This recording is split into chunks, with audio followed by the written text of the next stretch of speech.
Vaksin merupakan prosedur pemberian suatu antingen penyakit, biasanya berupa virus atau bakteri yang telah dilemahkan atau sudah mati. Tujuannya adalah untuk membuat sistem kekebalan tubuh mengenali dan mampu melawan saat terkena penyakit tersebut. Sebenarnya sistem kekebalan tubuh terhadap suatu penyakit bisa terbentuk secara alami saat seseorang tersebut terinfeksi virus atau bakteri. Namun, infeksi virus corona memiliki resiko kematian dan daya tular yang tinggi. Oleh karena itu, diperlukan cara lain untuk membentuk sistem kekebalan tubuh, yaitu vaksinasi. Salah satu vaksin COVID-19 yang dipesan Indonesia sudah tiba di tanah air pada Minggu 6 Desember 2020 sekitar pukul 9.30 waktu Indonesia Barat melalui Bandara Internasional Soekarno-Hatta. Vaksin yang dikemas dalam kontainer berpendingin tersebut diangkut menggunakan pesawat Garuda Indonesia dari Beijing, China.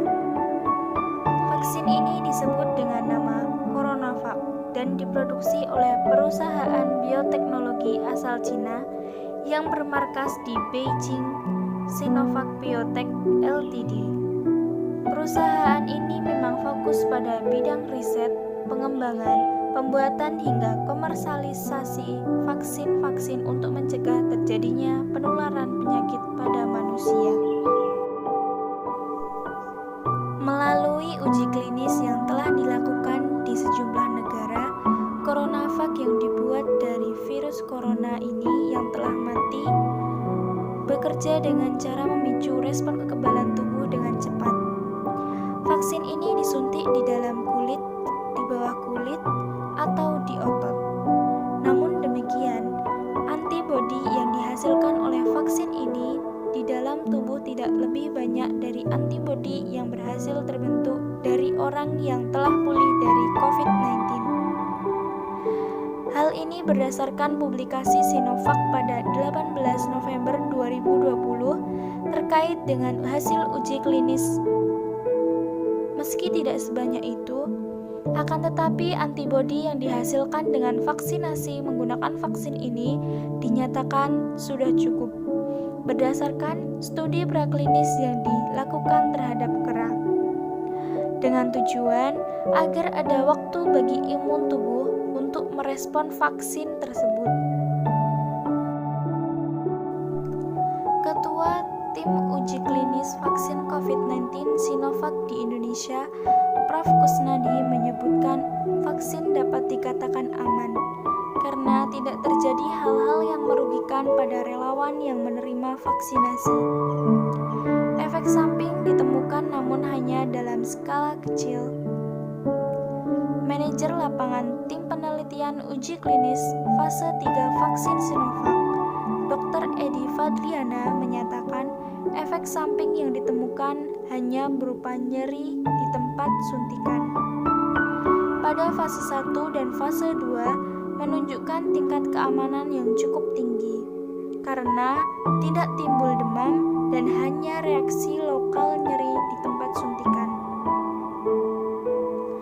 Presiden Jokowi pada hari Rabu 13 Januari 2021 menjadi orang pertama di Indonesia yang divaksinasi vaksin COVID-19. Vaksinasi digelar di Istana Kepresidenan Jakarta. Vaksinasi ini ada 4 tahapan yang akan dilalui, mulai dari klasifikasi data, melakukan serangkaian tes kesehatan, penyuntikan vaksin, serta mendapatkan kartu tanda suntik vaksin COVID-19 pasca disuntik.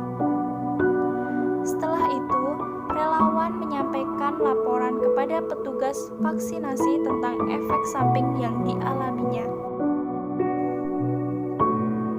Berikut hadis yang terkait dengan adanya vaksin COVID-19.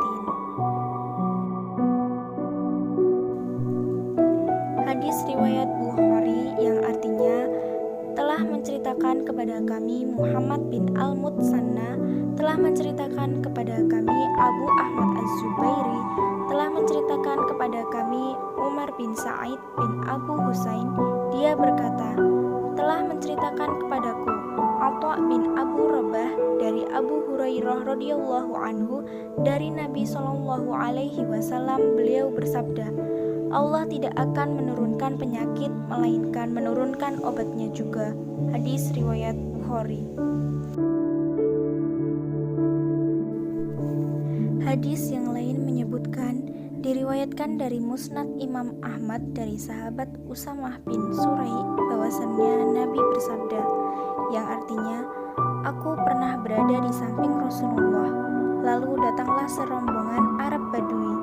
Mereka bertanya, wahai Rasulullah, bolehkah kami bertaubat? Beliau menjawab, iya, wahai para hamba Allah, bertobatlah. Sebab Allah tidaklah meletakkan sebuah penyakit melainkan meletakkan pula obatnya, kecuali satu penyakit. Mereka bertanya, penyakit apa itu? Beliau menjawab, penyakit tua. Hadis riwayat Ahmad. Hadis lain juga mengatakan, yang artinya menjaga diri dari penyakit pun juga dianjurkan oleh Rasulullah Shallallahu alaihi wasallam.